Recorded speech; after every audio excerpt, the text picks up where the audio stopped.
Hi everyone. देखो, एक तुमको एक चीज़ बताते हैं कि ये जो यूट्यूब चैनल हम बनाए हैं स्टडीग्राम, ये जो यूट्यूब चैनल बनाया है स्टडीग्राम, ये किस लिए बनाया है और तुम लोग के लिए इसमें क्या क्या हेल्प हो सकता है और तुम लोग को इस चैनल पे क्या क्या मिलेगा, फटाफट देखते हैं लोग। देखो, इसमें सबसे पहले एक चैप्टर का एक पन्ना पे नोट्स, एक चैप्टर का पन्ना पे एक चैप्टर का एक पेज पे नोट्स होगा। और वो एक चैप्टर रिवाइज करने में कितना टाइम लगेगा? मुश्किल से 5 मिनट। 5 मिनट में एक चैप्टर रिवाइज होगा। उसके बाद हम पूरा एनसीईआरटी का क्वेश्चन इस पे कवर कराएंगे। एनसीईआरटी में जितना क्वेश्चन होगा वो सारा कवर कराएंगे और उसका पीडीएफ भी तुम लोगों को मिल जाएगा। उसके बाद previous year question chapter wise जितने चैप्टर है वो सारे चैप्टर में सीबीएसई बोर्ड कितना या कोई भी बोर्ड कितना चैप्टर पूछा है, कितना क्वेश्चन पूछा है, वो सारा एक एक करके हम लोग देखेंगे। इसका भी पीडीएफ वगैरह मिल जाएगा। ठीक है, वो सारा क्वेश्चन हम लोग सॉल्व करेंगे। ठीक है, उसके बाद लॉन्ग नोट्स वगैरह भी मिल जाएगा, ट्रिक वगैरह भी मिल जाएगा कि हाँ कैसे किसी टॉपिक को आसानी से लॉन्ग टर्म के लिए याद वगैरह रखें। तो यहाँ पे बहुत सारे चीज़ तुमको मिलने वाला है, तो तुम्हारे लिए तो बहुत बेनिफिशियल होने वाला है, बहुत बेनिफिट मिलने वाला है लास्ट एग्जाम तक। और सबसे तुम लोग का ब्रह्मास्त्र तो ये साबित होगा 1 पेज नोट्स, एक चैप्टर का एक पन्ना में नोट्स, सॉरी एक चैप्टर का एक पन्ना में नोट्स। उसके बाद में 5 मिनट में एक चैप्टर रिवाइज होगा धड़ाम से। देखो, तो हो सके तो सब्सक्राइब कर लेना लोग स्टडीग्राम चैनल, यूट्यूब पे मेरा नाम है स्टडीग्राम। देखो, बिना टाइम वेस्ट किया फटाफट स्टार्ट करते हैं लोग। ठीक है, चैप्टर का नाम है लाइफ प्रोसेस। तुम लोग थंबनेल पे पढ़ ही लिया है कि इसमें एनसीईआरटी का क्वेश्चन हम लोग सॉल्व कर रहे हैं, इंटेक क्वेश्चन और एक्सरसाइज क्वेश्चन। तो सबसे पहले हम लोग इंटेक क्वेश्चन देखेंगे लोग। देखो, पेज नंबर 95 में है इंटेक क्वेश्चन 1 में why is diffusion insufficient to meet the oxygen requirement for multicellular organism like humans। क्या बोल रहा है कि एक मल्टीसेलुलर ऑर्गेनिज्म में जैसे ह्यूमन में जो सिर्फ डिफ्यूजन जो है, डिफ्यूजन से ऑक्सीजन का रिक्वायरमेंट पूरा नहीं हो सकता है। उसके लिए हम लोग को क्या चाहिए? एक प्रॉपर मैकेनिज्म चाहिए, एक प्रॉपर सिस्टम चाहिए। देखो, इसका आंसर क्या होगा? In multicellular organisms cells are located deep within the body and are not in direct contact with external environment. Diffusion is a slow process and cannot efficiently transport oxygen to all cells over long distance। सही बोल रहा है। Therefore, a specialized respiratory system and circulatory system are required to transport oxygen efficiently to all body cells। ताकि वो क्या करे कि एक प्रॉपर सिस्टम हो, ताकि वो बॉडी के क्या हो, हर सेल के पास में क्या हो, यहाँ पे ऑक्सीजन वगैरह पहुँचे और वहाँ पे ऑक्सीजन का जो भी नीड वगैरह है वो कंप्लीट हो। देखो, उसके बाद what criteria do we use to decide whether something is alive. कौन से क्राइटेरिया होता है जो हम लोग यूज करते हैं चेक करने के लिए कि कोई चीज़ अलाइव है या नहीं। देखो, तो सबसे पहले जो चीज़ लाइफ प्रोसेस वगैरह परफॉर्म करता हो और कुछ चीज़ें वगैरह, और देखो एक एक करके देख लो। सबसे पहले न्यूट्रिशन वो करता हो, उसके बाद रेस्पिरेशन, उसके बाद ट्रांसपोर्टेशन, उसके बाद एक्सक्रीशन, उसके बाद ग्रोथ और रिप्रोडक्शन वगैरह जो क्या हो शो करता हो, उसको हम लोग अलाइव बोलेंगे। ठीक है, देखो उसके बाद third question, what are the outside raw materials use for by an organism. कोई ऑर्गेनिज्म है वो आउटसाइड से क्या क्या रॉ मटेरियल्स यूज करता है। देखो, सबसे पहले फूड यूज करता है। उसको फूड किस लिए चाहिए? Provides energy and materials for growth and repair. Food जो होता है वो क्या होता है? एनर्जी प्रोवाइड करता है और कुछ मटेरियल प्रोवाइड करता है ताकि ग्रोथ हो सके बॉडी में और बॉडी का रिपेयर वगैरह हो सके। ऑक्सीजन चाहिए। ऑक्सीजन किस लिए चाहिए? Essential for the breakdown of food to release energy. Food को क्या करता है? ऑक्सीजन हेल्प करता है ताकि फूड ब्रेक डाउन हो और वो एनर्जी में कन्वर्ट हो और उससे एनर्जी वगैरह मिले। उसके बाद water, solvent for biochemical reactions and help in transport. Water जो होता है वो क्या काम करता है? Solvent for biochemical reactions and helps in transport. देखो, बॉडी में H2O रहेगा, वाटर वगैरह रहेगा तो क्या होगा? इजिली मटेरियल वगैरह ट्रांसपोर्ट होगा। उसके बाद minerals, required for various metabolic activities. जो मिनरल्स होता है वो मेटाबॉलिक एक्टिविटी वगैरह में हेल्प करता है, वहाँ पे रिक्वायरमेंट वगैरह होता है। देखो, what are the process would you considered essential for maintaining life. कौन सा प्रोसेस है जो आप कंसीडर करेंगे कि लाइफ मेंटेन किया जा सकता है उससे? तो कौन सा प्रोसेस होगा? Life process. अब लाइफ प्रोसेस में कौन कौन सा प्रोसेस इंक्लूड होता है? Nutrition, respiration, transportation, excretion. ठीक, देखो पेज नंबर 101 में क्वेश्चन देखो क्या है। What are the difference between autotroph autotrophic nutrition and heterotrophic nutrition. तो सबसे पहले autotrophic nutrition and heterotrophic nutrition में डिफरेंस देखते हैं। सिंथेसाइज देयर ओन फूड, ये सिंथेसाइज देयर ओन फूड, ये अपना खाना खुद बनाता है। उसके बाद ये depend on another organism for food, ये जो हेट्रोट्रॉफिक होता है वो दूसरे ऑर्गेनिज्म पे डिपेंड करता है अपना खाने के लिए। उसके बाद रिक्वायर्स क्लोरोफिल एंड सनलाइट, किस लिए चाहिए? ताकि फोटोसिंथेसिस करे। उसके बाद do not require chlorophyll and sunlight, इसको क्या है, ये फोटोसिंथेसिस करेगा ही नहीं, ये जब कर लेगा तो ऑटोट्रॉफिक नहीं हो जाएगा। देखो इसका एग्जाम्पल क्या क्या हुआ है, हेट्रोट्रॉफी ऑटोट्रॉफी का ग्रीन प्लांट्स हो गया, एल्गी हो गया, और हेट्रोट्रॉफी का क्या एग्जांपल हो गया, animal, fungi, non green plants जो कुछ होते हैं वो हो जाएंगे। उसके बाद देखो second question, where do plants get each of the raw materials required for photosynthesis, photosynthesis करने के लिए जो रॉ मटेरियल चाहिए वो प्लांट कहाँ से लेता है? तो कार्बन डाइऑक्साइड वो कहाँ से लेता है? एटमॉस्फेयर से, थ्रू स्टोमाटा। वाटर कहाँ से लेता है?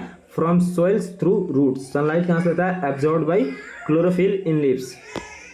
देखो उसके बाद what is the role of the acid in our stomach, हमारे स्टमक में जो एसिड होता है HCl, उसका रोल क्या होता है? देखो वो जो भी होता है ये creates an acidic medium for pepsin to function. देखो पेप्सिन जो होता है वो एक एंजाइम होता है, ठीक है, प्रोटीन का डाइजेशन करता है ये पेप्सिन एंजाइम, और ये एक्टिवेट तभी होगा जब इसको एसिडिक मीडियम मिलेगा। तो जो हम लोग खाना खाते हैं वो क्या होता है, स्टमक में आता है, उसमें क्या होता है, ये एसिडिक बना देता है इस खाने को, तब उस पर क्या होता है, पेप्सिन एंजाइम एक्टिवेट होता है और इसको डाइजेस्ट करता है। तो पेप्सिन एंजाइम जो होता है वो प्रोटीन का डाइजेशन करता है एसिडिक मीडियम में। तो ये एसिड होता है स्टमक में, क्या करता है, क्रिएट एसिडिक मीडियम। उसके बाद kills harmful bacteria present in food, bacteria वगैरह को भी किल करता है। और इसके बाद में helps in digestion of protein, कहीं ना कहीं इनडायरेक्टली हेल्प भी करता है पेप्सिन को एक्टिवेट करा के प्रोटीन के डाइजेशन में।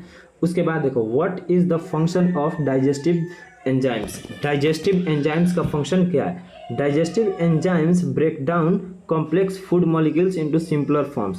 सीधी बात है, डाइजेशन करता है डाइजेस्टिव एंजाइम्स। देखो एक एक करके देखते लो। अमाइलेज क्या करता है? Converts starch into sugar, starch वगैरह को, कार्बोहाइड्रेट वगैरह को क्या करता है, ब्रेक करता है, डाइजेस्ट करता है। प्रोटीएज क्या करता है, प्रोटीन को डाइजेस्ट करता है, एमिनो एसिड में तोड़ता है। लाइपेज क्या करता है, फैट को डाइजेस्ट करता है, फैटी एसिड एंड ग्लिसरॉल में। उसके बाद फिफ्थ में, how is the small intestine design to absorb food, small intestine जो है वो कैसा डिजाइन किया गया है ताकि वो फूड को एब्जॉर्ब करे।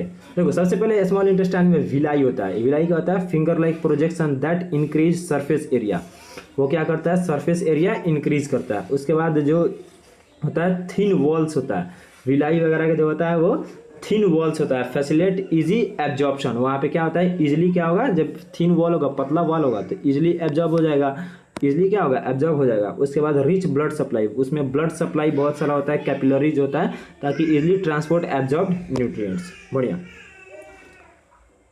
उसके बाद देखो पेज नंबर 105, देखो what advantage over N aquatic organism does a terrestrial organism have with regard to obtain oxygen for respiration।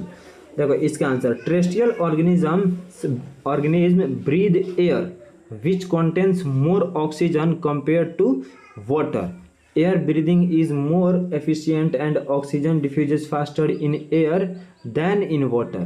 सही बोल रहा है। उसके बाद making respiration more efficient for terrestrial organism, क्या बोल रहा है कि ऑक्सीजन जो डायरेक्ट एटमॉस्फेयर से लेना वो आसान है, और वहीं जो एक्वेटिक ऑर्गेनिज्म है वो क्या होता है, वो पानी से डिजॉल्व, वो पानी से क्या करते हैं लोग, डिजॉल्व ऑक्सीजन लेते हैं, तो वो थोड़ा कॉम्प्लिकेटेड प्रोसेस हो जाता है।